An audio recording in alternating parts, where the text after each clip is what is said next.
जिसको समझना है वो बिल्कुल समझता है कि आत्मा क्या कह रहा है.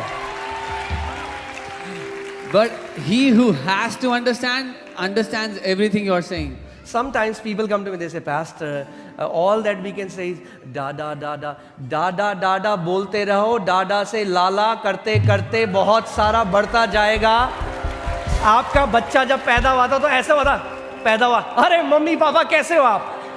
नहीं, उसने भी ऐसे ही बोलना शुरू किया, मामा दादा, वैसे करके बोलते जाओ, मिस्ट्रीज निकलने लग जाएंगी आत्मा से आपकी. Yeah, if there's anybody who just speaks one syllable or two syllables, do not worry about what you're saying. Keep on speaking those syllables and you will keep on expanding your ability to pray in tongues. Amen. ये नदी है, नदी, स्वर्गीय नदी. Yeah. This is a heavenly river. बहने दो. Let it पड़ोसी को flow. बोलो, पड़ोसी नदी को बहने दो. Tell your neighbor, let it flow. ये 299 ग्राम का भेजे को मत बुलाओ बीच में जो आत्मा काम करना चाहता है. Do not bring your 299 grams brain in between the work that Holy Spirit wants to do. It's so beautiful to see you all. बहुत अच्छा लग रहा है आप सबको देखकर.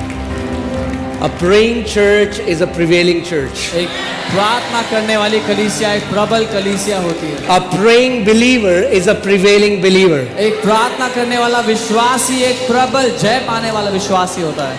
Amen. Jesus said, I will build my church. यीशु ने कहा मैं अपनी कलीसिया को बनाऊंगा.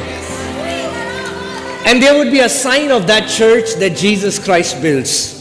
और उसका ये चिन्ह होगा कि यीशु मसीह है जो उस कलीसिया को बनाता है, स्थापित He करता है. said, the church that I will build, the gates of hell shall not prevail against that church. उसने कहा जिस कलीसिया को मैं बनाता हूँ नरक के फाटक उस पर प्रबल नहीं हो सकेंगे. Amen. And I'm telling you, मैं आपको बता रहा हूँ this is a church built by Lord Jesus Christ. ये कलीसिया प्रभु यीशु मसीह के द्वारा बनाई गई है. So every plan that rises up against the church is going to fall on ground in Jesus. इसलिए हर एक योजना जो इस कलीसिया के विरोध में बनाई जाती है वो जमीन पर गिर जाएगी, नाश हो जाएगी. Amen. Amen. Because we are not going to fight. We are not going to fight. क्योंकि हम लड़ेंगे नहीं. It's not our fight. हमारी लड़ाई नहीं है. Amen. The Lord said in His word, He said, you just stand and see the salvation of your God. परमेश्वर ने अपने वचन में कहा तुम बस खड़े रहो और अपने परमेश्वर के उद्धार को देख लो. Amen. Come on, tell your neighbor. Neighbor, say neighbor, just stand. अपने पड़ोसी को कहो पड़ोसी बस खड़े रहो. Just stand. बस खड़े रहो. When the enemy comes against you, जब दुश्मन आपके विरोध में आता है stand. खड़े रहो. Stand. खड़े रहो. Take your place. अपना स्थान ले Take लो. your position. अपनी जगह ले लो. Don't show him your back. अपनी पीठ मत दिखाओ. Amen. Amen. Just stand. डट कर खड़े रहो. He says, no weapon formed against you shall prosper in the name of Jesus. वो कहता है तुम्हारे विरोध बनाया कोई भी हथियार सफल नहीं हो सकेगा यीशु के नाम में. 1,000 will fall at your side 1000 तुम्हारे बाईं ओर and 10,000 at your right hand, और 10,000 तुम्हारे दाईं ओर भी गिरे but it shall not come near you, says पर the वो Lord. तुम्हारे निकट नहीं आएगी. पर परमेश्वर कहता है. Amen. Hallelujah. It's time for the church to shine. समय है कलीसिया के चमकने का. Amen. Amen. The word of God says in Isaiah 60 that darkness, even the deep darkness, shall cover the earth. यशाया उसके 60 में वचन कहता है कि अंधकार, गहरा अंधकार पृथ्वी पर छा जाएगा. So what should his people do? Should we scream how dark it is out there? तो उसके लोग क्या करें? क्या हम चिल्लाएं देखो कितना अंधेरा है? No, he says, when darkness covers the earth, my glory shall arise on you. नहीं, वो कहता है जब अंधकार होगा पृथ्वी पर तब मेरी महिमा तुम पर प्रकाशमान हो जाएगी। Arise and shine, for my light has come. उठ और प्रकाशमान हो, क्योंकि मेरा उजाला, मेरा प्रकाश तुझ पर आ गया है। Amen. Hallelujah. Hallelujah. Come on, tell your neighbor. Say, neighbor, be fearless. अपने पड़ोसी से कहो, पड़ोसी निडर हो जाओ। Be bold, be courageous. साहसी हो जाओ, हिम्मत से भर जाओ। Come on, let me say that again. Church of Lord Jesus Christ, be bold, be courageous. मैं फिर से कहता हूं, यीशु मसीह की कलीसिया, साहसी हो जाओ, हिम्मत से भर जाओ। Amen. आमीन। For every weapon sent against you shall fall to the ground in the name of Jesus. क्योंकि आपके खिलाफ भेजा गया हर एक हथियार नाश होकर जमीन पर गिर जाएगा। Amen. आमीन। What should we do? हम क्या करें फिर? We'll just stand. खड़े रहेंगे। We'll just stand. हम बस खड़े रहेंगे। We'll stand and see the victory of our Lord Jesus Christ. हम डट कर खड़े रहेंगे, अपने प्रभु यीशु मसीह की जय को देखेंगे। Amen. Hallelujah. Praise God. I'm very excited. मैं बहुत उत्साहित हूँ।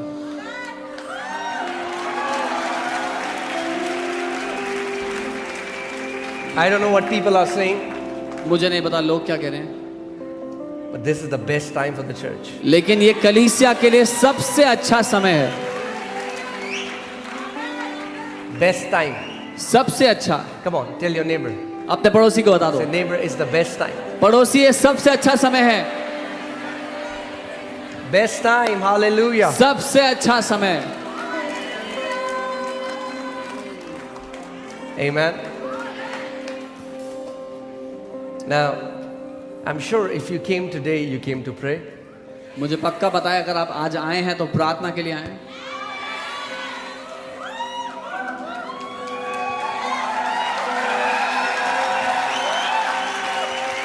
And only if the Lord would open our eyes and you see what happens when the church prays. और केवल अगर परमेश्वर हमारी आंखों को खोल दे और हम देख पाए कि क्या होता है जब कलीसिया प्रार्थना करती है। Every time the church comes together and prays, there is a tremendous angelic activity that is released.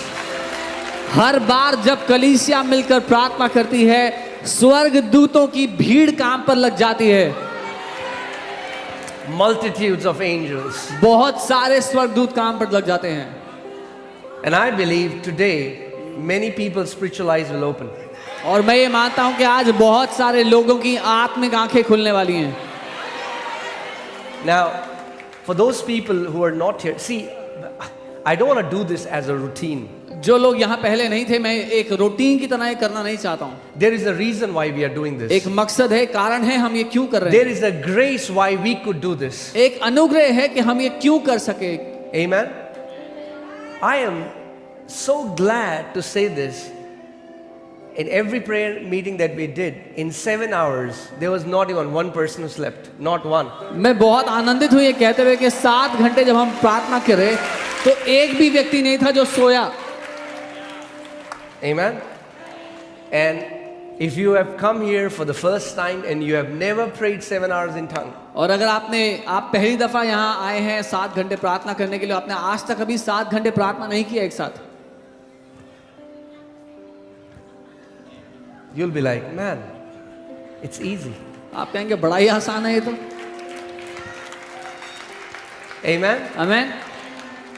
When you swim with the current, it's easy. जब आप नदी के साथ साथ बहते हैं तो बड़ा आसान हो जाता है। Hallelujah.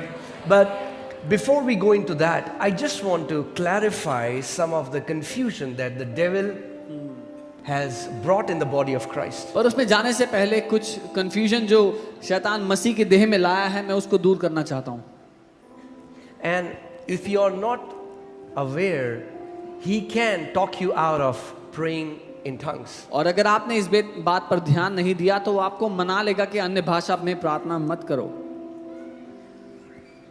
Now there are preachers making videos about tongues is from devil.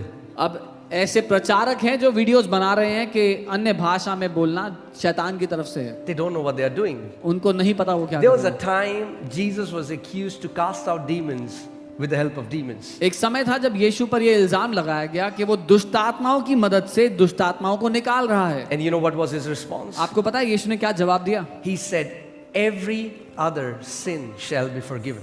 उसने कहा हर एक दूसरा पाप क्षमा किया जाएगा, But he who blasphemes against the Holy Spirit लेकिन वो जो पवित्र आत्मा के खिलाफ व्यर्थ बातें कहता है will not be forgiven in this age or in ages to come. वो क्षमा नहीं किया जाएगा इस समय में और आने वाले समयों में भी. It's very dangerous ये बहुत खतरनाक बात है to say something that people don't understand. ऐसी बात कह देना जिसकी उनको समझ नहीं है. So also then there is completely, that is different category. But then there are some genuine believers who love God but who believe that you should not pray in tongues in church. तो वो तो एक अलग ही श्रेणी के लोग हो गए, लेकिन फिर एक ऐसी श्रेणी के भी लोग हैं जो सच्चे ईमानदार विश्वासी हैं, जो ये मानते हैं कि आपको चर्च में अन्य भाषा नहीं बोलनी चाहिए. Like what we will do now. जो अभी हम करने वाले हैं वो They नहीं करना. feel these people are violating scriptures. उनको लगता है कि ये लोग वचन के विरोध में जा रहे हैं. I will, whatever you will do, whatever you will see in this church, Is if you don't find it in the Bible, come and question us. इस चर्च में जो कुछ आप होते हुए देखें, अगर आपको वो बाइबल में नहीं मिलता तो आए हमसे सवाल करें उसके बारे में. Amen. So I'm going to give you a small teaching clarifying it so that your conscience doesn't prick you if you pray in tongues. तो मैं आपको एक छोटी शिक्षा देना चाहता हूँ ये साफ करते हुए, ताकि जब आप अन्य भाषा में प्रार्थना करो तो आपका विवेक आप पर दोष नहीं लगाए. There are many people who say if there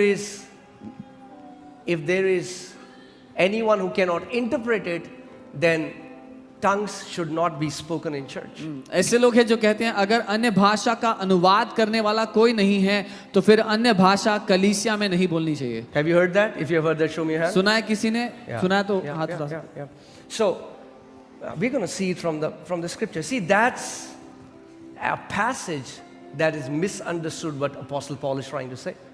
ये एक बात जो अपोस्टल पॉल कहना चाह रहे थे उसकी गलत समझ या गलत अनुवाद के कारण. That's what I'm telling you. If you just read the letter of the Bible and don't read it through the Spirit, the enemy can use the letter and bring you in bondage. इसीलिए मैं कहता हूं अगर आप केवल Bible में लिखे अक्षरों को पढ़ें, उसको आत्मा के द्वारा नहीं पढ़ें, तो दुश्मन उन अक्षरों का इस्तेमाल करके आपको बंधन में डाल देगा. Like,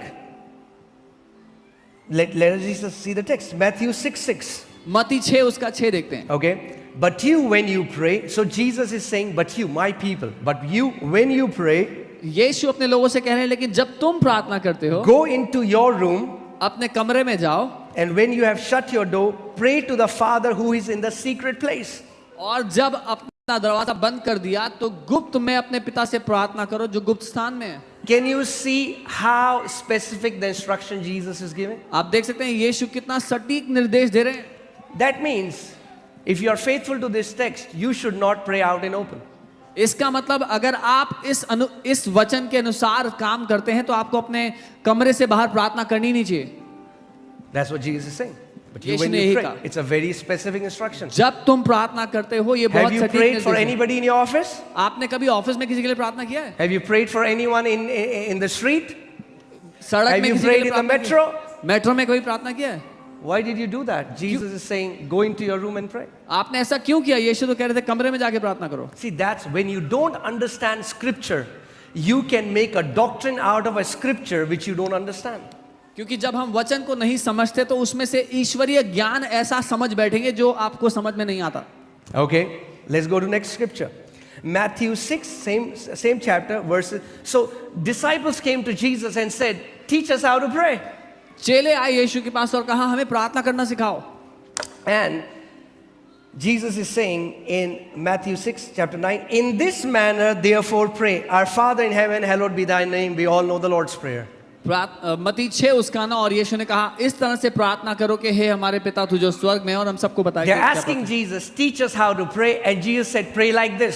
उन्होंने कहा हमें प्रार्थना करना सिखाओ, यीशु ने कहा ऐसे प्रार्थना करो। Then according to this text, तो इस वचन के अनुसार that's the only way you should pray. ये एकमात्र तरीका है प्रार्थना करने का, Because he said, pray like this. क्योंकि यीशु ने कहा था ऐसे प्रार्थना करो।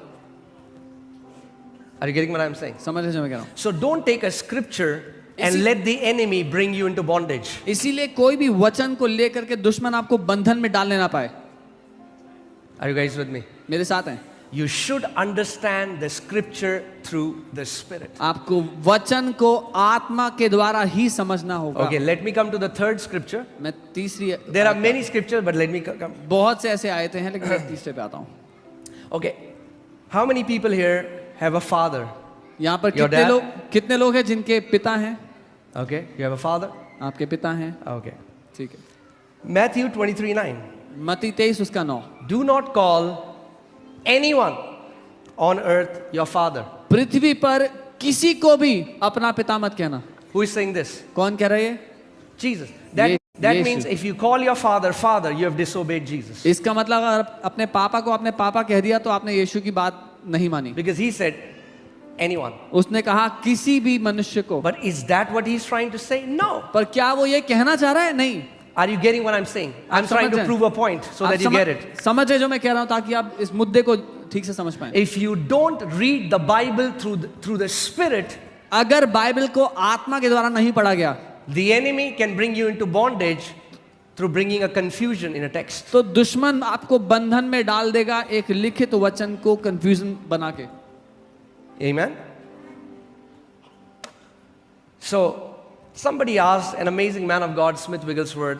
They said, "Do you read your Bible in Hebrew or Greek?"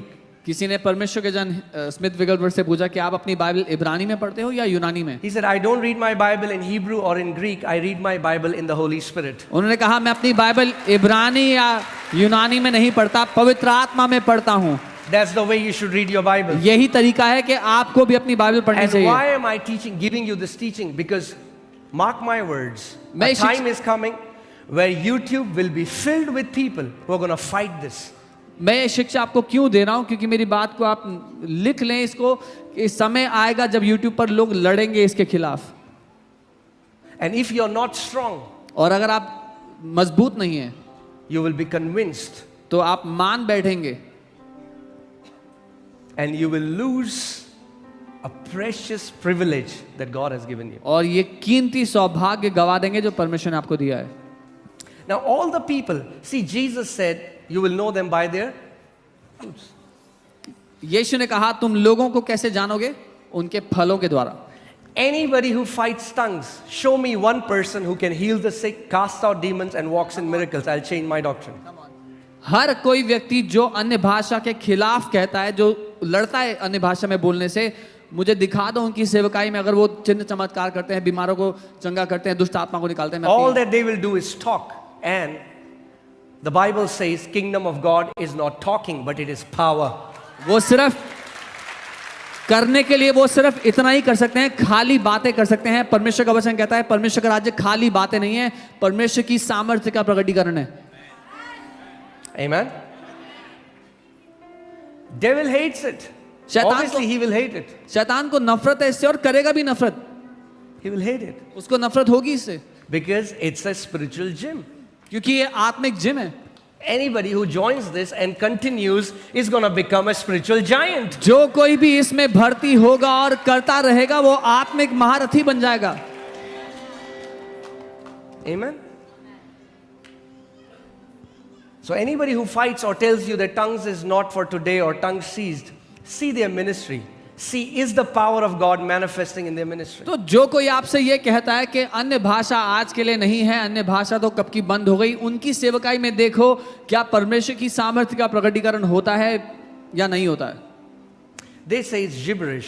वो कहते हैं ये बड़बड़ाना है। If it's gibberish, अगर ये बड़बड़ाना है then the people who are doing gibberish should have the least power manifesting in their ministry. But how come it's opposite? तो फिर जो लोग बड़बड़ा रहे हैं उनकी सेवकाई में सबसे कम ताकत का प्रदर्शन होना चाहिए, पर ऐसा कैसे कि उनकी सेवकाई में सबसे ज्यादा सामर्थ्य के काम हो रहे हैं? Are you guys with me? मेरे साथ हैं? Doesn't make any sense. ये दो बात समझ में नहीं Why आती। would God confirm signs and wonders through the ministry of those who are in error? परमेश्वर क्यों उनकी सेवकाई के द्वारा चिन्ह चमत्कार करेगा जो लोग गलती में चल रहे हैं? Okay. So you should first understand that this is the privilege only given to new covenant believers. All the remaining 8 gifts worked in Old Testament, praying in tongues is the only privilege given to the New Testament believer. सबसे पहले आपको ये सौभाग्य जानना है कि ये सौभाग्य है क्या, क्योंकि बाकी सारे जो 8 वरदान है वो पुराने नियम में भी काम करते थे। ये एकमात्र वरदान है जो नई वाचा में विश्वासियों को सौंपा गया है। Okay?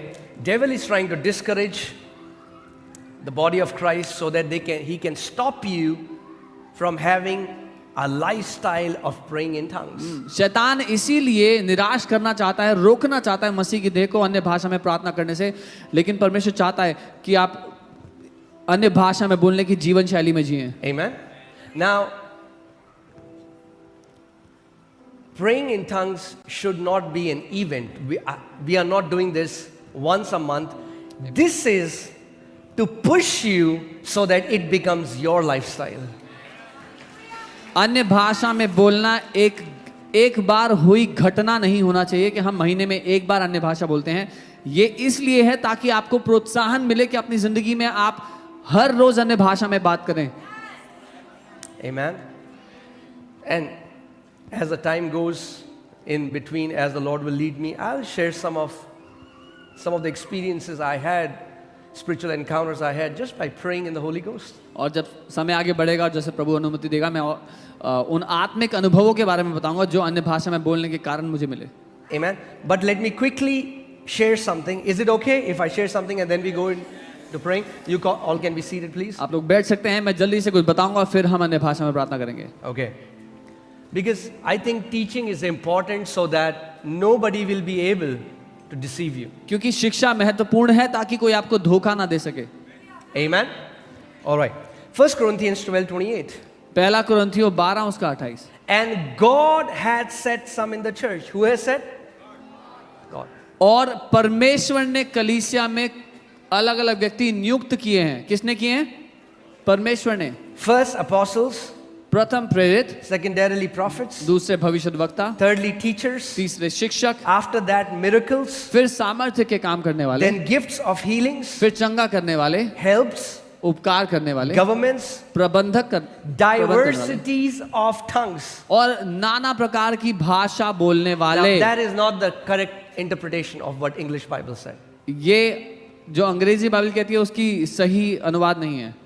Diversity of tongues, that means different kind of operation of tongues. अलग अलग तरह के कार्य अन्य भाषा में बोलने के कारण।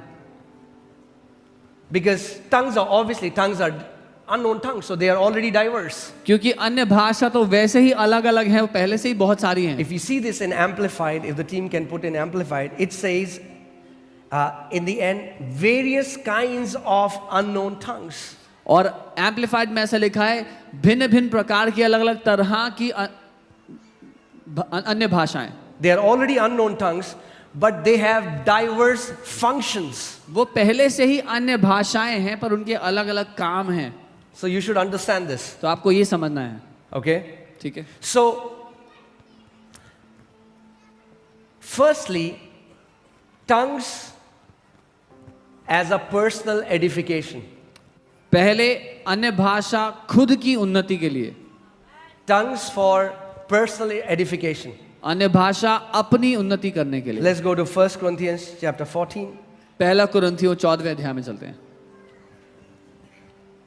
Verses 4, we'll see. उसकी चौथी आयत से देखते हैं। Okay.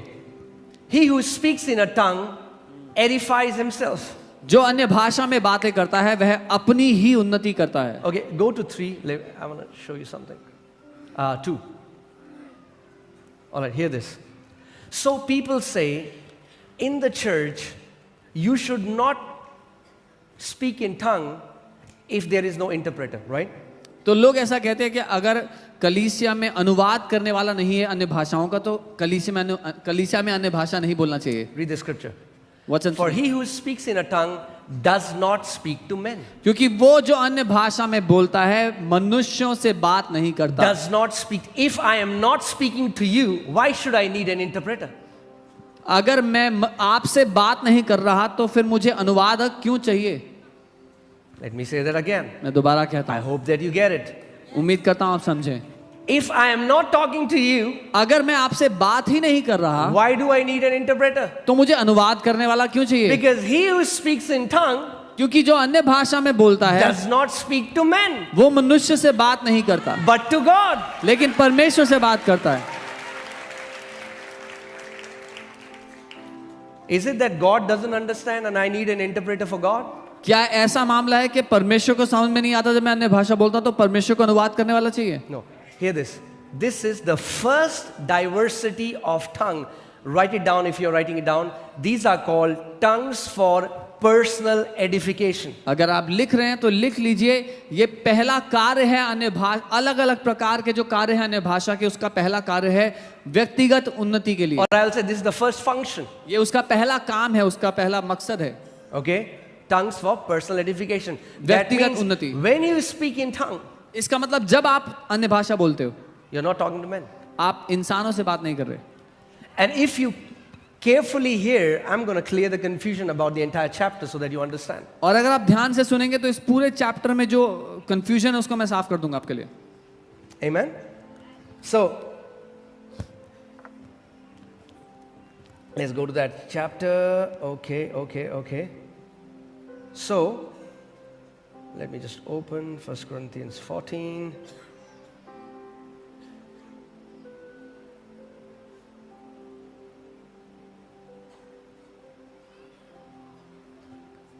So that means whenever I speak in tongues, इसका मतलब जब कभी मैं अन्य भाषा में बोलता हूँ, what am I doing? मैं क्या कर रहा हूँ? I am edifying myself. मैं अपनी ही उन्नति कर रहा हूँ। But then there are tongues for interpretation. लेकिन फिर अनुवाद के लिए अन्य भाषा है। That means, and it has happened in this church. और इस कलीसिया में भी हुआ है। I am just praying. मैं अन्य भाषा में Suddenly I प्रार्थना कर रहा हूँ, felt, I began to pray in tongues and I got an interpretation. और And whenever interpretation comes with tongues, is it equivalent to a prophecy? और मैं प्रार्थना कर रहा हूँ अन्य भाषा में और मुझे उसका अनुवाद मिलने लगता है। और जब कभी अनुवाद आता है अन्य भाषा का तो वो भविष्यवाणी के बराबर है। Why? क्यों? Because in this function now, God is speaking to His church. क्योंकि अब इस मकसद, इस कार्य में परमेश्वर अपनी कलीसिया से बात कर रहा है। Are you guys with me? मेरे साथ हैं। This is called tongues for interpretation. ये अन्य भाषा है अनुवाद के साथ। This is usually used in a public assembly where there are people. ये अक्सर लोगों के बीच में इस्तेमाल होता है जब लोग हों आसपास। Third is tongues for deep intercessory groanings. तीसरा है गहरी मध्यस्थी की अन्य भाषा। Romans 8:26. रोमी 8 उसका 26। It has happened to me as a shepherd. एक अगवा होने के नाते मेरे साथ भी हुआ है, चरवाहा होने के नाते। Sometimes I'm praying and I would begin to howl and cry in my room. If you will feel that somebody has died. कई बार मैं प्रार्थना कर रहा हूँ और प्रार्थना करते हुए बहुत गहराई से, बहुत भीतर से रोने लगता हूँ जैसे कोई मर गया है। And that time the Lord showed me that somebody in the church was about to die. और उस समय में परमेश्वर ने मुझे दिखाया कि कलीसिया में कोई व्यक्ति मरने पर था। And He made me stand as an intercessor, as somebody who stands in the gap to fight for that person's life. और परमेश्वर ने मुझे बीच में खड़ा कर दिया एक मध्यस्थी करने वाले की तरह, उनके लिए लड़ने के लिए। Amen? Amen. Look what the Bible says. Likewise, the Spirit also helps in our infirmities, for we do not know what we should pray for as we ought, but the Spirit Himself makes intercession for us with groanings which cannot be uttered. That means it's not in your will. You cannot utter it. It has to come through the Spirit. और यहाँ लिखा है, इसी रीति से आत्मा भी हमारी दुर्बलता में सहायता करता है, क्योंकि हम नहीं जानते कि प्रार्थना किस रीति से करना चाहिए, लेकिन आत्मा खुद ही ऐसी आहें भर भर कर जो बयां से बाहर है। कैसे करता है प्रार्थना? आहें भर भर के। कौन करता है प्रार्थना? आत्मा करता है। This is deep groanings. ये गहरी आहें भरना है। This is groaning. ये आहें हैं। It's sometimes it's like a labor pain. वो वो बच्चे को जन्म देने के दर्द जैसा है। So much of you, what you see here, इतना कुछ जो आप यहाँ पे देखते हो, behind the scene, there has been groanings. जब इस सब के पीछे उसके लिए आहें भरी गई हैं। Every time after the groaning, there is a birth. हर बार दर्द सहने के बाद जन्म दिया जाता है। You are here because your mom suffered that pain. आप यहाँ पे इसीलिए हैं क्योंकि आपकी मम्मी ने वो दर्द सहा है। Any shepherd who groans in the spirit कोई will भी- always give birth to many spiritual children. कोई भी चरवाहा जो उस दर्द को सहता है वो आत्मिक बच्चों को जन्म देता है। That's the third manifestation of tongues. ये तीसरा प्रकटीकरण है अन्य भाषा का। Are you guys with me? मेरे साथ Is this making sense? समझ में आ रहा है? Fourth, चौथा, are tongues as a sign to the unbeliever. अन्य भाषा एक चिन्ह के रूप में अविश्वासियों के लिए। 1 Corinthians 14:22. पहला कुरिन्थियों 14 उसका 22।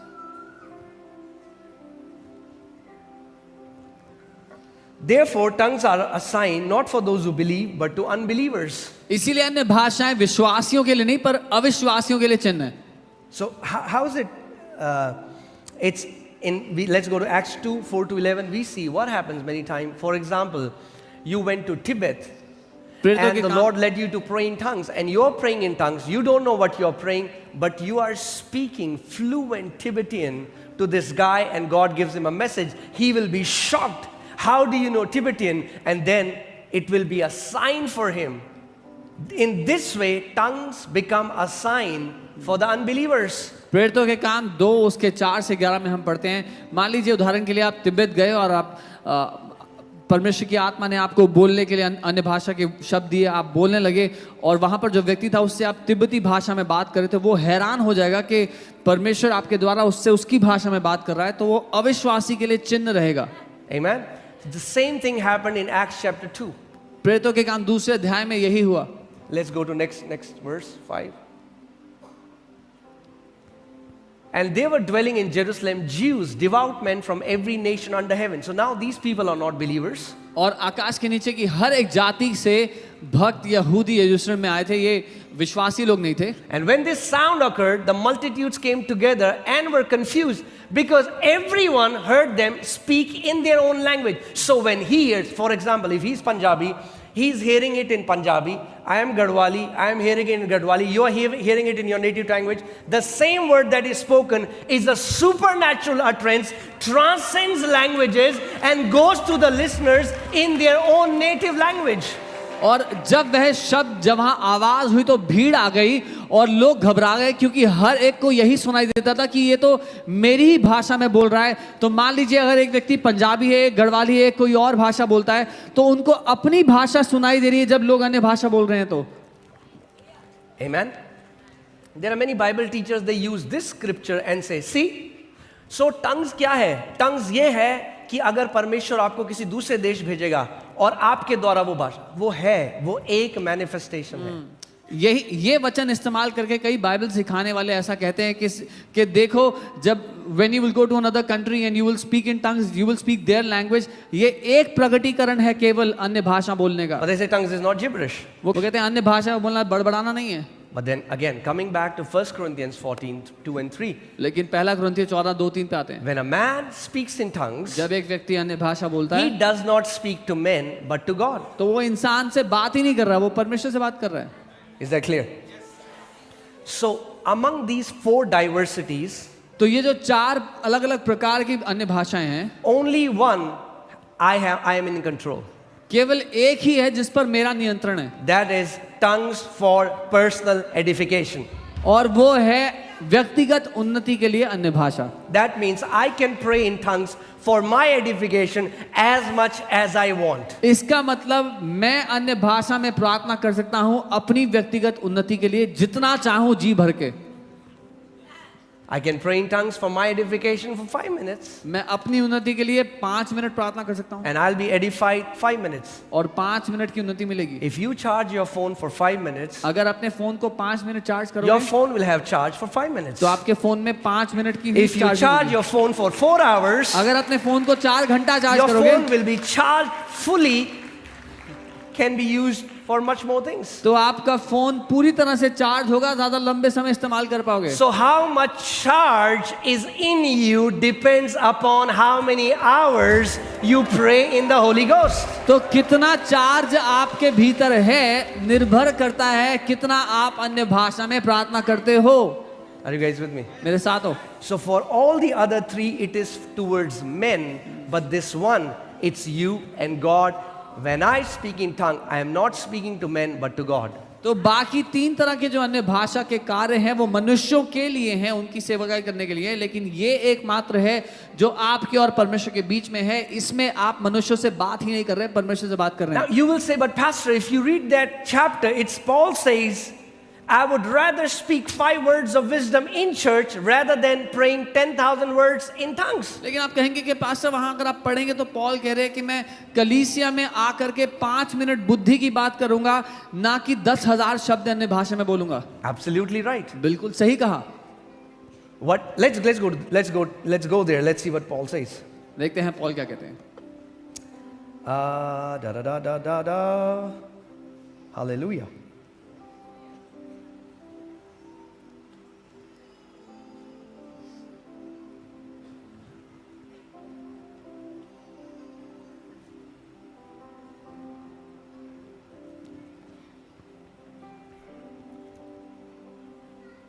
I just felt very strongly that I have to clear this.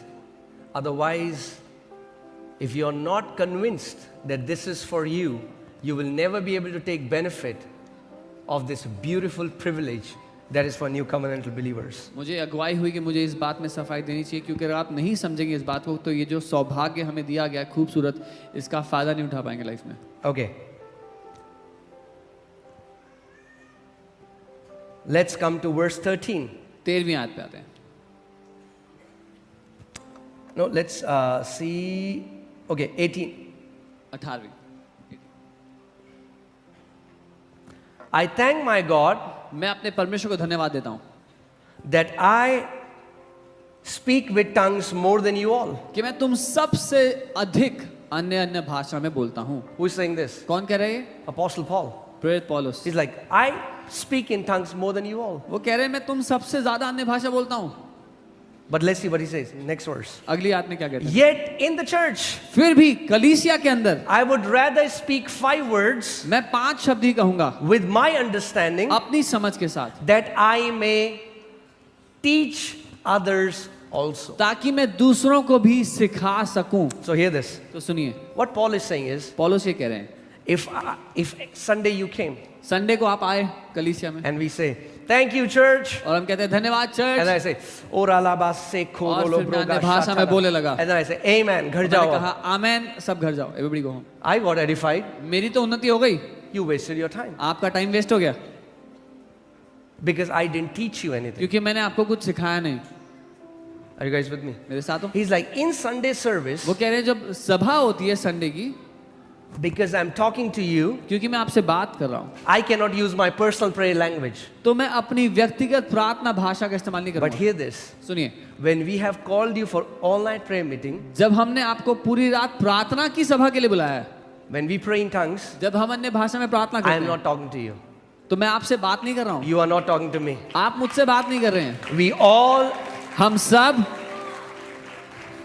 are you guys with me? मेरे साथ हैं, We all are motivating and encouraging you, building your personal capacity so that you can pray in tongues as much as you want. हम सब आपको प्रोत्साहित कर रहे हैं ताकि आप अपनी खुद की क्षमता को जितना चाहो बढ़ा लो। This is not a Sunday service. ये संडे की सभा नहीं है।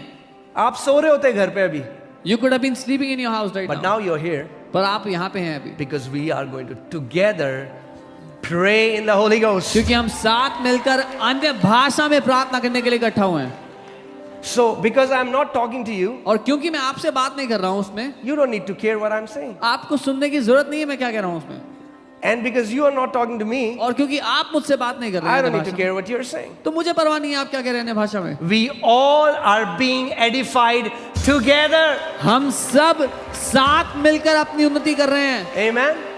जैसे नई बैटरी वाली गाड़ियां हैं, उनका एक अब एक स्टेशन है जहां जाके वो साथ में चार्ज कर सकते हैं, जल्दी चार्जिंग होती है। ये वैसे ही स्टेशन है, सब गाड़ियां ला रखे हैं अपनी, साथ में चार्ज करते हैं मिलके। Like all the new battery cars, they go to charging stations together and they can charge together. This is a charging station where all the batteries come and get charged. Amen. So for people who say that as a rule you should never तो जो they लोग don't कह- understand the text. तो जो लोग कहते हैं कि जब साथ मिलते हो कभी भी अन्य भाषा में प्रार्थना नहीं करना चाहिए, वो इसलिए क्योंकि उनको वचन समझ में Because नहीं if you आया। read the chapter अच्छे से, अगर ठीक से चैप्टर पढ़ेंगे you will see Apostle Paul says, because if I'm praying in church, I'm still edifying myself. It's not wrong. He's not saying that is wrong. क्योंकि पौलुस प्रेरित ये कह रहे हैं अगर मैं कलीसिया में आकर भी अपनी व्यक्तिगत भाषा बोलता हूं तो मैं अपनी तो उन्नति कर रहा हूं, वो गलत नहीं है।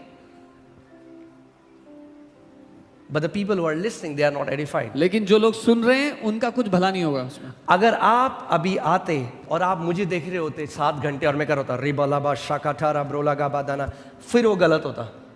मगर यहां से मैं कह रहा हूं रबो शाका, वहां से आप कह रहे रिगाबाला गाराबो सेखेरे, तो मजा आने वाला है।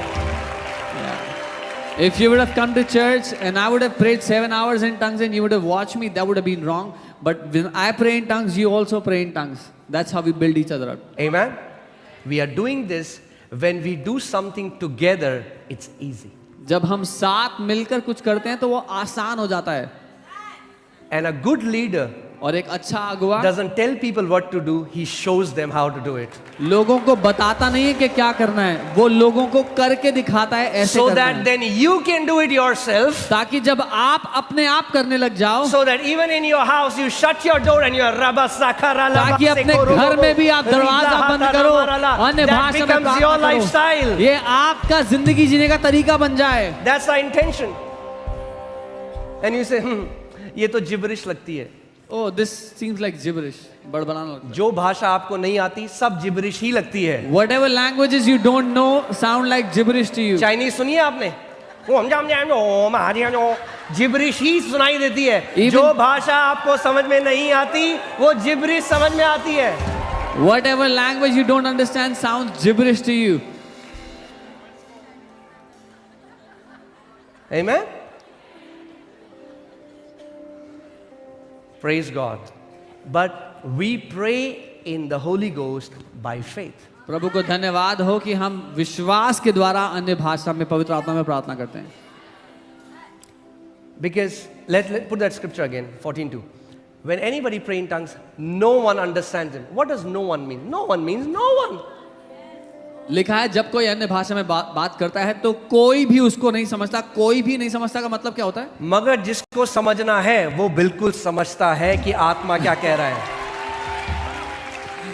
But he who has to understand understands everything you are saying. Sometimes people come to me, they say, Pastor, all that we can say is da da da da da da da da बोलते रहो, डाडा से लाला करते करते बहुत सारा बढ़ता जाएगा। आपका बच्चा जब पैदा हुआ था तो ऐसा हुआ था, पैदा हुआ, अरे मम्मी पापा कैसे हो आप? नहीं, उसने भी ऐसे ही बोलना शुरू किया, लाला मामा दादा, वैसे करके बोलते जाओ, मिस्ट्रीज निकलने लग जाएंगी आत्मा से आपकी। Yeah, if there's anybody who just speaks one syllable or 2 syllables, do not worry about what you're saying. Keep on speaking those syllables and you will keep on expanding your ability to pray in tongues. Amen. ये नदी है, नदी, स्वर्गीय नदी, Yeah. This is a heavenly river. बहने दो। Let it पड़ोसी को flow. बोलो, पड़ोसी नदी को बहने दो। Tell your neighbor, let it flow. ये 299 ग्राम का भेजे को मत बुलाओ बीच में जो आत्मा काम करना चाहता है। Do not bring your 299 grams brain in between the work that Holy Spirit wants to do.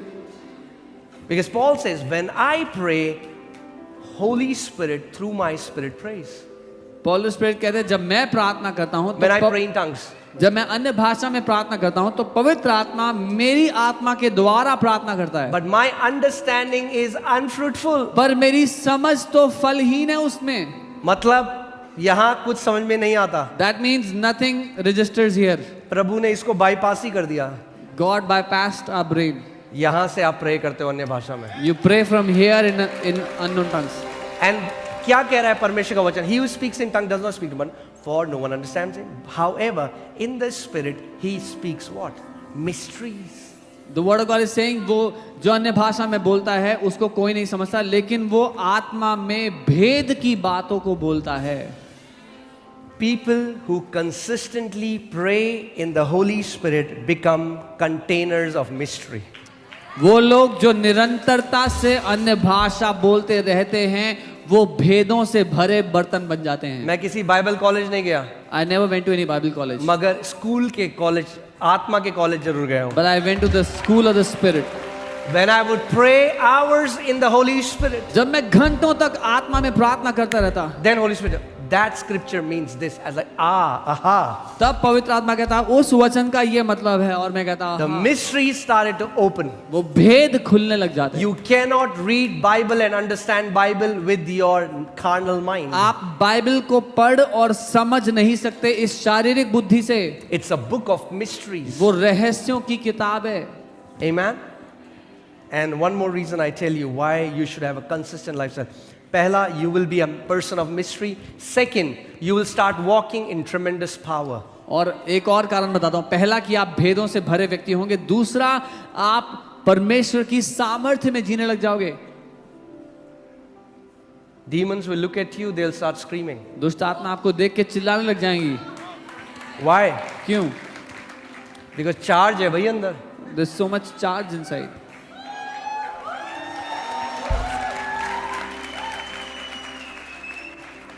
Amen.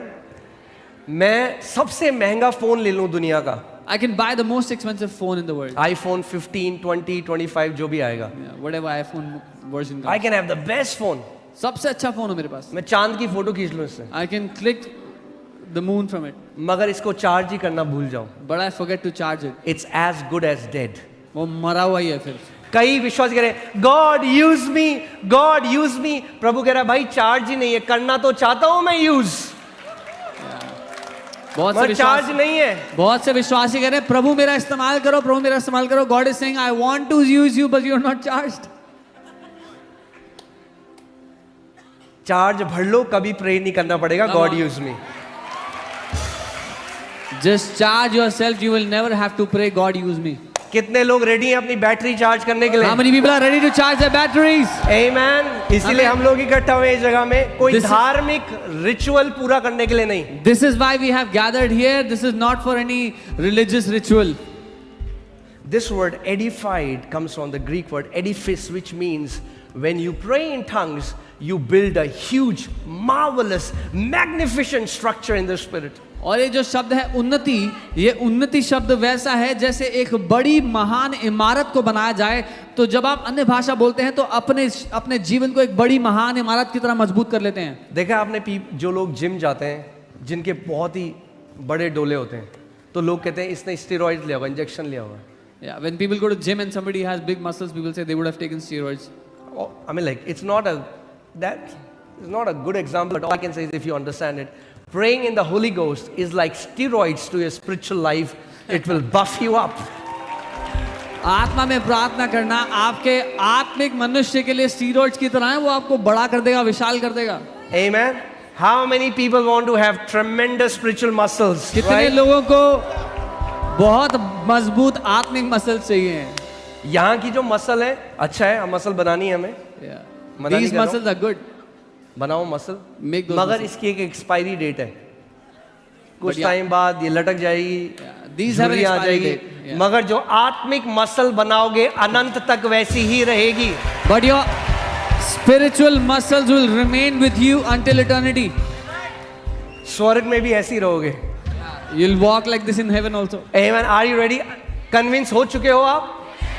Are you अगर नहीं हो convinced? तो आपकी लकड़ी गीली है. If you're not convinced, still your wood is wet. Amen. तैयार हो? Come on. Let's stand up.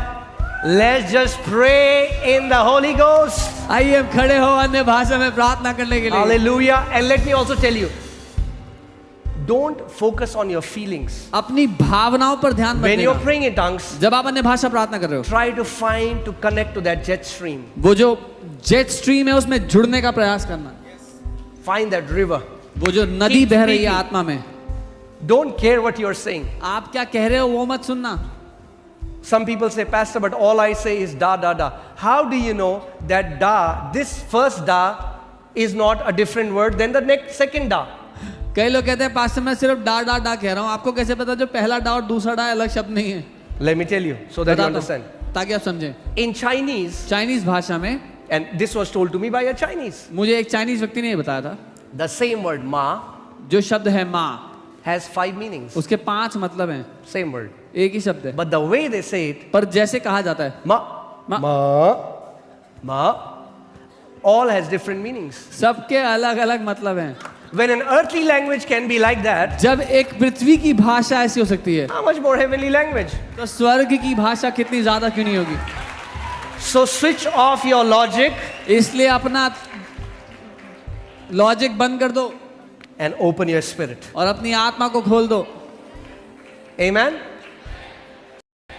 So दिमाग का ढक्कन करो बंद और आत्मा का ढक्कन खोलो और नदी को बहने दो. So shut that brain and let the river of your spirit flow. You know, the Bible says the Bible- weapons of our warfare, they are not carnal. Bible कहती है जो हमारे युद्ध के हथियार है वो शारीरिक नहीं है। Right? That means God hasn't given us machine guns and AK-47 and Apache helicopters. इसका मतलब परमेश्वर ने हमें मशीन गन AK-47 ये सब नहीं दिए, हथियार दिए। But the weapons that He has given us are far more superior than the carnal weapons. लेकिन जो हथियार उसने हमें दिए हैं वो कई ज्यादा शक्तिशाली हैं शारीरिक हथियारों से। Amen? Because the Bible says these weapons are mighty to tear down every stronghold. क्योंकि बाइबल कहती है ये हथियार सामर्थी हैं दृढ़ गढ़ों को गिरा देने के लिए।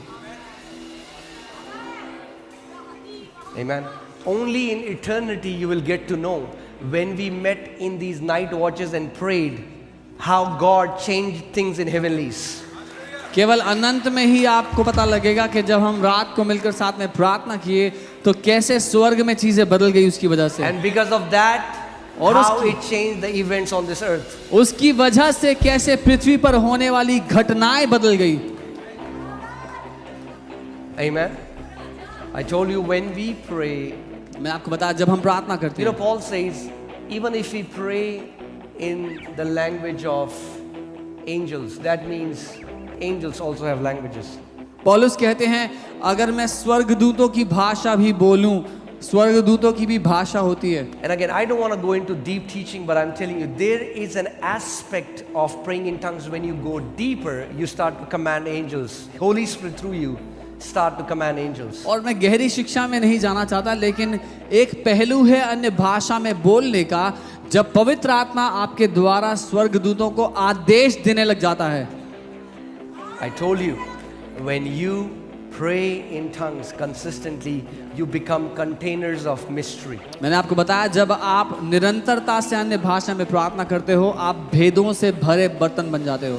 Amen. So today, आज- let's just pray until you start to release the tongues for breakthrough.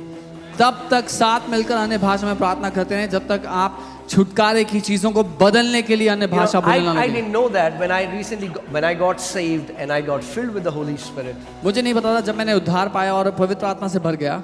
I think it was just the grace of God that I began to pray in tongues a lot. ये सिर्फ परमेश्वर का अनुग्रह था कि मैं बहुत ज्यादा अन्य भाषा में प्रार्थना करने लगा। And one day as I was praying in tongues, और एक रात जब मैं प्रार्थना कर रहा था अन्य भाषा में, I began to laugh uncontrollably. मैं बहुत जोर जोर से हंसने लग गया, रोक नहीं पा रहा था अपने आप को, And I didn't know what that meant. और मुझे नहीं पता था उसका मतलब क्या है। Later, the Holy Spirit taught me that you received a breakthrough in the spirit realm. बाद में पवित्र आत्मा ने मुझे सिखाया कि आत्मिक दुनिया में तुमने किसी बात पर जय पाली थी। Amen. See, old covenant was physical. पुरानी वाचा शारीरिक थी, So David killed a physical Goliath. तो दाऊद ने एक शारीरिक गोलायत को मारा। New covenant is physical. नई वाचा आत्मिक है। You don't even realize, but when we pray like this all night, many Goliaths are coming down in Jesus' name. आपको पता भी नहीं है जब हम ऐसे मिलकर प्रार्थना कर रहे हैं तो बहुत से गोलायत मार गिराए जा रहे हैं यीशु के नाम में। The Goliaths that have been mocking you, वो गोलायत जो आपका मजाक उड़ाया करते थे, I was listening to an amazing man of God, and he मैं shared his testimony that he had to travel from one city to another city in his state, and he had to drive all night for 9 hours. मैं परमेश्वर के जन की अद्भुत गवाही सुन रहा था। उनको अपने स्टेट से दूसरे स्टेट जाना था। 9 घंटे की ड्राइव थी रात भर की। And he just kept praying in tongues in his car alone. अपनी गाड़ी में वो अकेले थे, अन्य भाषा में प्रार्थना करते For रहे। 9 hours non-stop he prayed in tongues. 9 घंटे बिना रुके अन्य भाषा बोलते रहे। And as he was going, he was just climbing these mountains, और just जब वो riding up. उन पहाड़ों पर जा रहे थे ऊंचाई की ओर, He just saw like something falling on the sky, from the sky, and he thought it's a shooting star maybe. उन्होंने देखा कि आसमान से जैसे कुछ गिरा है, जैसे तारा गिरता है वैसा कुछ। And Holy Spirit said, "Look carefully." और पवित्र आत्मा ने कहा ध्यान से देखो। And when he saw a being with wings falling. और जब उन्होंने ध्यान से देखा तो देखा कि एक प्राणी है जिसके पंख हैं और वो गिर रहा है। And Holy Spirit spoke to him, "This spiritual being, this principality has been resisting your ministry." और पवित्र आत्मा ने तब उनसे बात की कि ये आत्मिक प्राणी, ये प्रधानता तुम्हारी सेवकाई को But रोक रही as थी। you kept praying in tongues, he got hit with the power of God and went down. लेकिन जब तुम अन्य भाषा में प्रार्थना कर रहे थे, परमेश्वर की सामर्थ उस पर आ पड़ी और वो नीचे And फेंक दिया he गया। saw how his ministry began to explode after that. और वो देखने लगे कैसे उनकी सेवकाई उसके बाद फैलने लग गई। So I'm not just saying as a metaphor, I'm prophesying to you many Goliaths are coming down in Jesus' name. तो मैं आपसे सिर्फ कहावत के लिए नहीं कह रहा, मैं भविष्यवाणी कर रहा हूं कि बहुत से गोलायत मार गिरा जा रहा है। You know what Goliath did? For 40 days he kept mocking the armies of Israel. आप जानते हैं गोलायत ने क्या किया? 40 दिन तक इजराइल की सेना का मजाक उड़ाता रहा। There can be situations that are mocking you for years. ऐसी कोई परिस्थिति हो सकती है जो कई सालों से आपका ठट्ठा कर रही है, आपका मजाक उड़ा रही है। Let the warrior within you rise up. आपके भीतर का वो योद्धा आज उठ खड़ा हो जाए। Let that warrior in you rise up. आपके भीतर का वो योद्धा आज उठ खड़ा हो। If you just see it as, oh man, it's a night I have to spend by hook or crook, I have to just stay awake, अगर you're आप gonna ऐसा- miss it. You're gonna miss it.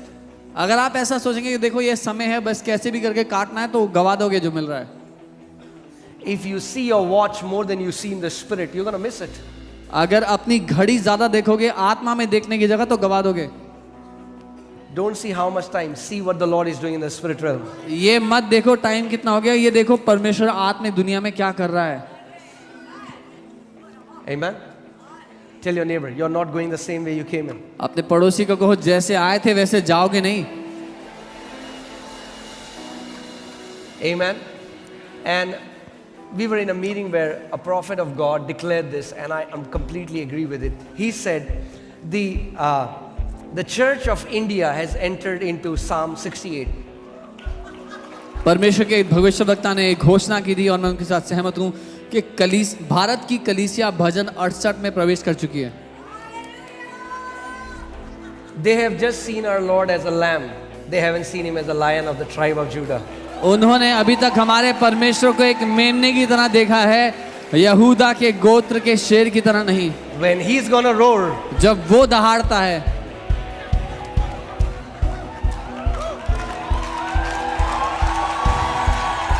amen, amen, amen. Amen. We don't have to be scared. हमें डरने की आवश्यकता नहीं है। The lion of tribe of Judah is on our side. यहूदा के गोत्र का शेर दहाड़ रहा है। Amen. Let me just read this. Psalm 68:1. Let God arise. Let his enemies be scattered. भजन 68 उसका एक, परमेश्वर उठे और उसके शत्रु तितर बितर हों, Let those who also hate him flee before him.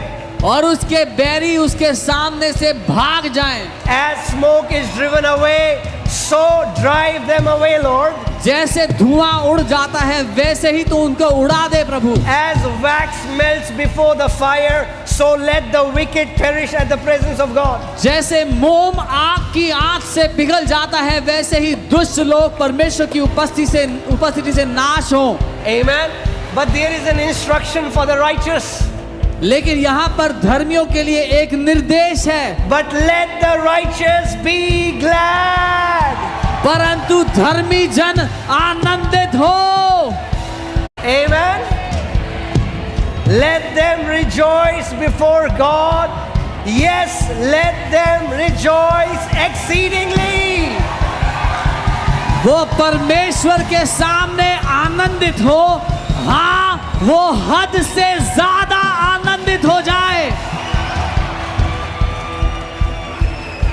Amen. Amen. A great light will shine out of Delhi. एक महान प्रकाश आप पर चमक उठेगा।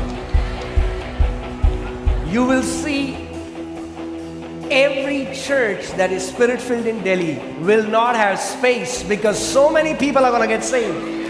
आप देखने वाले हैं दिल्ली में हर एक आत्मा से भरी कलीसिया में जगह नहीं बचेगी, इतने सारे लोग आ रहे हैं।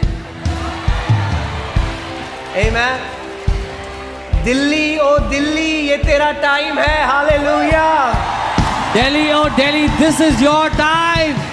Arise and shine, for उठ। your light has come. उठ और प्रकाशमान हो क्योंकि तेरा समय आ गया है। Are you ready to worship Him? तैयार हैं उसकी आराधना करने के लिए? Amen. And as you worship Him, there is one thing that God wants to awaken within believers, and that's a warrior within them. जब आप आराधना करते हैं, एक चीज है जो परमेश्वर चाहता है कि विश्वासियों के अंदर से उठ खड़ी हो जाए, और वो उनके भीतर का वो योद्धा है। Amen. If our Lord, if He is the tribe of Lion of Judah, guess what? Lion gives birth. अगर हमारा परमेश्वर यहूदा के गोत्र का शेर है, तो एक शेर शेरों को ही जन्म देता है। Let that lion roar out of your belly. वो शेर आपके भीतर से आज दहाड़ने पाए। Don't take your sickness back. तो बीमारी साथ लेकर मत जाना। The Bible says, cast your care. If sickness is your care, cast it today. Bible कहती है अपनी चिंता उस पर डाल दो। अगर बीमारी आपके लिए चिंता है तो उस पर डाल दो। Because the Father already put all our sicknesses on Him. क्योंकि पिता ने पहले ही हमारी सारी बीमारियां उस पर डाल दी। Amen. You're going to see miraculous healings today. आप चमत्कारी चंगाइयां देखेंगे आज। Amen. Let me tell you a key. एक कुंजी बता। Be very sensitive continuously as you're praying. In your heart, just say, Holy Spirit, show me what you're doing in the spirit realm. बहुत संवेदनशील रहें। जब आप अन्य भाषा में प्रार्थना करें तो निरंतर पवित्र आत्मा When से you कहते रहें pray कि in मुझे tongues, दिखाएं। you're going to hear things. जब आप प्रार्थना करें तो आप सुनना चाहते हैं, You're gonna आत्मा की see चीजों things. को। आप देखना चाहते हैं आत्मा की चीजों को। Okay? But if you are very focused on seeing from these eyes, ये क्या कर रहा है, वो कैसे बोल रही है, वो किधर जा रहा है, you're going to miss it. पर आपका सारा ध्यान इन आंखों से देखने पर है। What is he doing? What is she doing? Where is he going? It's a spiritual dynamo. ये एक आत्मिक डायनामो है, आत्मिक Engage. You motor have to है। enter in. जब आप उसमें प्रवेश करते हैं, So enter in. Labor. उसमें मजदूरी करें, It's like- प्रवेश करें। Okay? If it was so easy, everyone will do it. अगर इतना आसान होता तो हर कोई करता। The enemy will resist you. See, let me tell you this. If he can stifle your mouth, दुश्मन आपको रोकने की कोशिश करेगा। अगर वो आपका मुंह बंद कर सकता है, if you're like, Rebogal, अगर आप अन्य भाषा And then बोलने some people लगते हैं like तो चुप हो this. जाते हैं।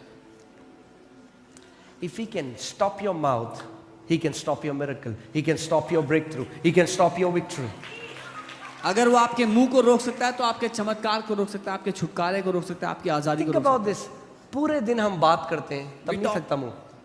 We talk the entire day and we don't get tired then। Then we don't get tired. तब हम थकते But when नहीं। you open your mouth to pray, लेकिन जब प्रार्थना के लिए मुंह खोलते हैं it gets tired. तो थकने लगता है। Because there's somebody resisting you, stopping you that you should not pray. क्योंकि कोई है जो रोकना चाहता है कि आप प्रार्थना ना करें। But you have a helper in you. पर एक सहायक आपके अंदर रहता है। When you feel it's tough, say, Holy Spirit, help me. जब आपको लगे कठिन लग रहा है तो कहे पवित्र आत्मा मेरी But मदद do करो। not stop. लेकिन रुकना मत। If you stop, अगर रुकेंगे in some time, sleep will take over. कुछ समय में नींद हावी हो जाएगी। They will try to find the कोना, फिर आप एक कोना ढूंढेंगे जहाँ पे आप बोलेंगे मुझे है सोना. where you would want to sleep। Amen. So, and if there is anybody who cannot pray in tongues, just ask the Holy Spirit. You'll just receive it. और If अगर the कोई- river is flowing here. अगर कोई है जो अन्य भाषा में प्रार्थना नहीं कर सकता तो आप पवित्र आत्मा से मांगे। यहाँ पर नदी बह रही है, पालेंगे आप एक second. Amen. If the river is flowing and you're saying, I'm not wet, नदी बह रही है और आप कह रहे हैं मैं भीगा नहीं अभी तक, jump करो भाई. कूद जाओ उसमें। Amen. Come on. Let's just put your heart into it. तो अपना दिल The उसमें फिर से डालो। heartfelt prayer of a righteous man avails एक much. धर्मी जन की दिल से महसूस की गई प्रार्थना बड़ी शक्तिशाली होती है। Amen. Amen. Your body will not tell you what to do. You will tell your body what to do. आपका शरीर आपको नहीं बता सकता आपको क्या करना है, आप अपने शरीर को बताओगे। Amen. Amen. I will say of the Lord, He is my refuge and my fortress. मैं प्रभु के विषय में कहूंगा वो मेरा शरण स्थान और मेरा गढ़ है। Come on, lift up your hands. अपने हाथों को उठाए, Come on, lift up your hands. Open your mouth. अपना मुंह Open खोले your mouth, and I pray that the mighty anointing of the Holy Spirit will come और upon मैं you. प्रार्थना करता हूँ पवित्र आत्मा का भारी अभिषेक आपके ऊपर